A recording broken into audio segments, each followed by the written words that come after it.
Good morning, students.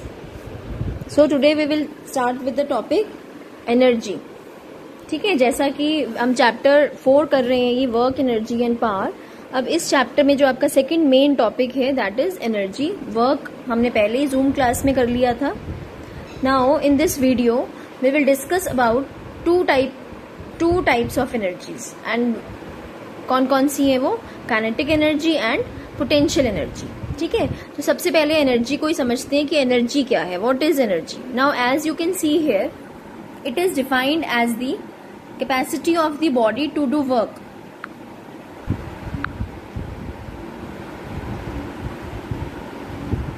Capacity of the body to do work का क्या मतलब हुआ कि अब ये बॉडी कितना वर्क कर सकती है, मतलब इसके अंदर इतनी एनर्जी है कि वो इतना वर्क कर सकती है. और ये एनर्जी आई कहाँ से?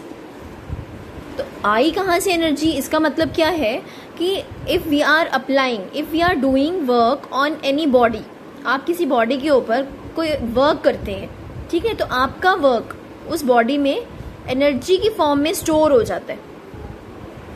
Understood? Now that body can do further some work. अब उसके अंदर एनर्जी आ गई तो अब वो आगे वर्क कर सकती है. Now it is having the capacity to do work, capable of doing work. Understood? So energy, what is energy? Capable of doing work we can say as energy. Now energy of the body is measured by, कैसे इसको measure किया जाता है energy को?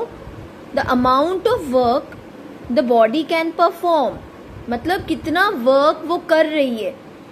तो इस तरीके से भी आप कैलकुलेट कर सकते हैं कितना एनर्जी स्टोर है उसमें. और the work done on the body, जितना वर्क बॉडी के ऊपर किया गया, that also we can say कि इतना एनर्जी स्टोर हो गया उसमें. मीन्स जितना वर्क होगा उस बॉडी पर उतना ही अमाउंट ऑफ एनर्जी स्टोर होगा. Work and energy are equivalent to each other.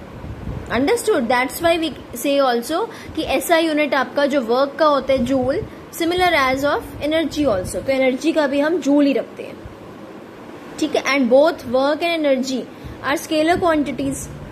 ठीक है, आप देख सकते हैं यहाँ ऐसा unit of energy is joule. CGS system is अर्ग. ठीक है, तो ये तो आपके दो कॉमन यूनिट है कि एसआई और सीजीएस, तो आपको वैसे ही याद रखना है. Now we take more units also. अब यहाँ देखिए और भी यूनिट्स हैं आपके पास. Erg is in SI unit. Electron volt. अब यहाँ पर आपके पास यहाँ देखिए कि we have many types of energy. Light energy, heat energy, electrical energy, sound energy. ठीक है, तो वी हैव मेनी एनर्जीज. तो उस एनर्जी के अकॉर्डिंग हम अपने यूनिट को यूज करते हैं. अदरवाइज जो ऐसा यूनिट रहता है एनर्जी का वो तो क्या होता है हमेशा जूल. बट जब आपको कुछ पर्टिकुलर कुछ एनर्जी की बात कर रहे हैं, suppose if we are talking about the heat energy, तो हम यूनिट कौन सा प्रेफर करते हैं? कैलोरीज. ठीक है, and we know in calories how many joules are there? 4.186 joule. ठीक है, similarly in electrical energy, if we are talking about electric charges, electric field, potential difference, तो what type of energy, what type of SI unit we are using? No SI unit not, it's just the unit, क्योंकि SI unit तो same joule ही रहने वाला आपका. ठीक है, तो ये क्या होगा आपका? Electron volt. अब ये देखिए आपका कैसे बना आपका. As we have studied in 10th class also, your work, your voltage, your voltage is, एक सेकेंड बच्चे वेट.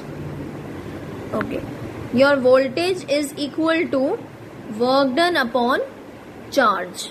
ठीक है, ये हमने ऑलरेडी पढ़ चुका है, ये हम ऑलरेडी कर चुके हैं. तो अब यहाँ देखिए volt is equal to W. W means again work done, और अगर आप मल्टीप्लाई करेंगे दोनों को तो what we will get? W is equal to V multiply Q. And what is Q? Charge. कितना चार्ज होगा उसके ऊपर?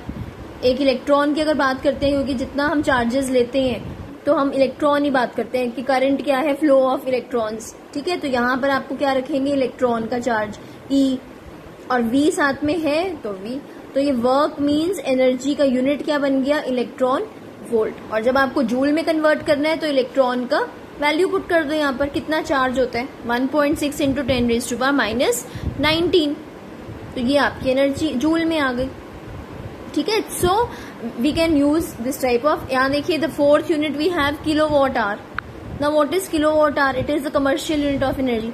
मीन्स अगर आप लार्ज स्केल पर बात कर रहे हैं एनर्जी की, ठीक है, कितना एनर्जी का कंज्यूम हुआ है वहां पर, कितना कंजम्पशन हुआ है। लार्ज स्केल का मतलब कमर्शियल एरियाज, आपकी इंडस्ट्रीज है, स्कूल है, इन पर्पसेज में जब आप एनर्जी फाइंड करते हैं कि कितना कंजम्पशन है, तो it is the very large amount of energy. तो हम जूल में बात नहीं कर सकते because joule is the smallest unit, तो हम क्या लेते हैं, किलोवाट आवर। ठीक है, and as we know what is the relation between kilowatt and joule, 3.6 into 10⁻6 joule. Okay, have you understood now this energy definition and its units? Now the next is, जो इस chapter में आपको 11th में kinematics में main जो पढ़नी है energies, that is mechanical energy and it is of two type, kinetic and potential. Now what is mechanical? The energy produced by mechanical means, mechanical मतलब मैनुअली, आप मस्कुलर कुछ पुश कर रहे हैं, फोर्स लगा रहे हैं, ठीक है, तो जहां पर भी फोर्स अप्लाई हो रहा है तो उन टाइप की एनर्जीज को हम क्या कहते हैं, mechanical energy is called mechanical energy. Now it has two forms, kinetic energy and potential energy. Now first of all will take the kinetic energy, the energy possessed by a body by virtue of its motion. Now we will take the kinetic energy. Motion का मतलब क्या है कि अगर एक body आपकी move करती है तो विच type of energy it contains, kinetic energy. तो काइनेटिक वर्ड का मतलब ही मोशन होता है, ठीक है, तो आपको ध्यान रखना है, काइनेटिक मीन्स मोशन। तो कोई भी अगर बॉडी आपकी मूव करती है, बॉडी नहीं, if the water is flowing तो वाटर हैज काइनेटिक एनर्जी। ठीक है, आपकी एयर मूव करती है, विंड है तो विंड हैज काइनेटिक एनर्जी। तो कुछ भी आपका सब्सटेंस, कोई भी ऑब्जेक्ट अगर आपका मोशन में है तो it means it has kinetic energy. Now we have to derive the expression for the kinetic energy of a body of mass m moving with the velocity v। ठीक है, एक बॉडी है, मास कितना है उसका m और वेलोसिटी कितनी है v। Now we will take some parameters जो आपको इसमें क्या क्या लेट लेकर चलना है, what we are considering here.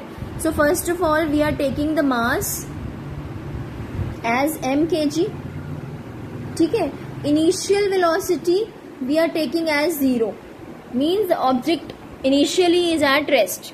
starting में body कहाँ पर है, rest में, as you can see here in the picture also velocity is 0। ठीक है, तो initial u means 0। now next force F, जो अप्लाई करने के बाद, मतलब जब आप फोर्स अप्लाई करेंगे बॉडी पर तभी तो बॉडी मूव करेगी। ठीक है, जैसा कि हमने सेकेंड यूनिट में पढ़ा है फोर्स एंड लॉज में। लॉज क्या, कॉज रहता है मोशन का, तो कॉज क्या है, it is the force and it is constant force. ठीक है, कांस्टेंट फोर्स, एक जैसा फोर्स अप्लाई कर रहे हैं हम। Now after force next term we have an acceleration.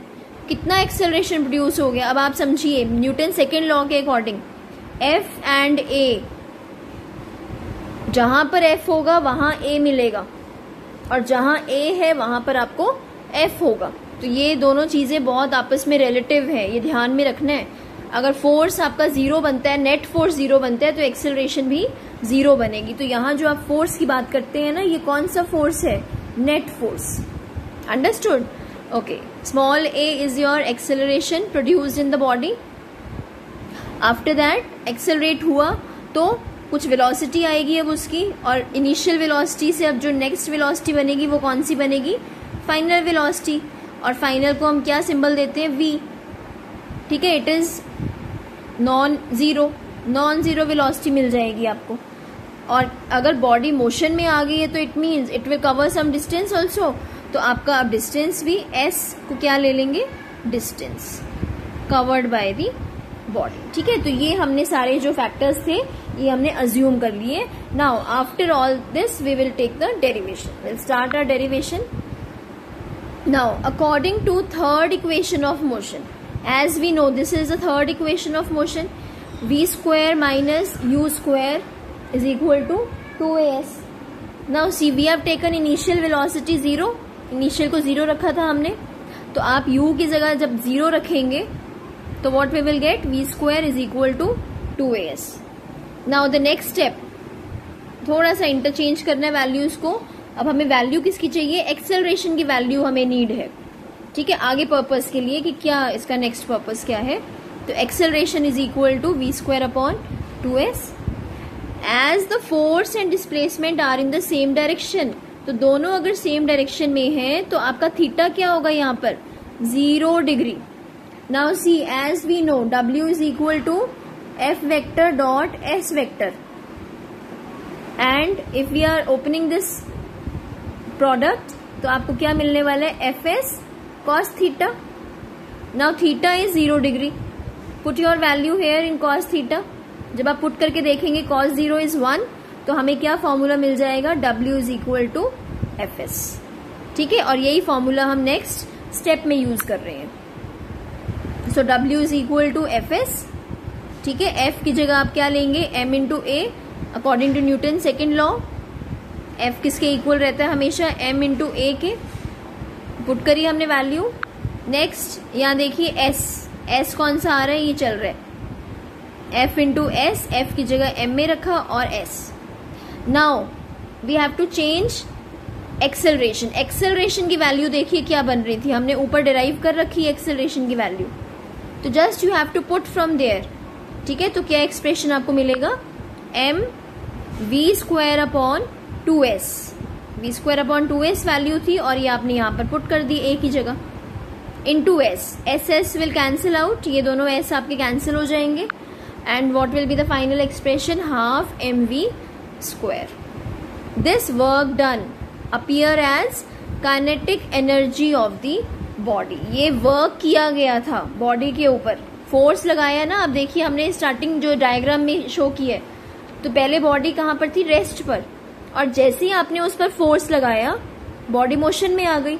And if it is in motion then which type of energy it will be having, kinetic energy, ठीक है। और वही हमारा वर्क डन जो था उस पर कैसा अपीयर होगा, kinetic energy of the body, and the final expression will be k is equal to half mv square, ठीक है। और इस केस में अब अगर आपका u initial velocity non zero है तो what will be the expression, क्या बनेगा। अभी तो हमने स्टार्टिंग में क्या रखा था, बॉडी को रेस्ट पर रखा था, ठीक है।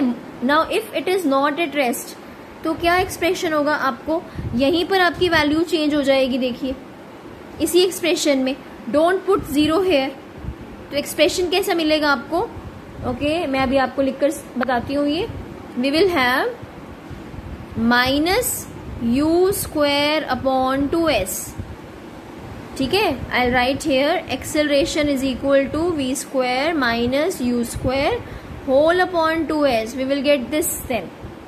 और इस एक्सप्रेशन को आपने यहाँ पर a की वैल्यू पर रखना है, और फिर लास्ट में जब आप इसको डिराइव करेंगे तो what we will get, w is equal to half mv square minus half mu square, ठीक है। समझ आ गया students.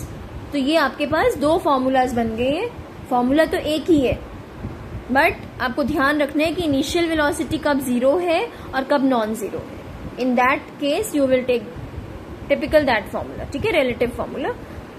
Okay, now the next part. Okay, अभी वीडियो हम यहीं पर ऑफ करते हैं, next part we will take in another video. तो I hope you will understand this. Okay students, listen carefully. आपको ये वीडियो समझने के बाद कुछ न्यूमेरिकल्स आपको दिए जाएंगे। I will give you the assignment of some numericals and you will solve all that numericals, okay, in your fair notebook. Okay, thank you students.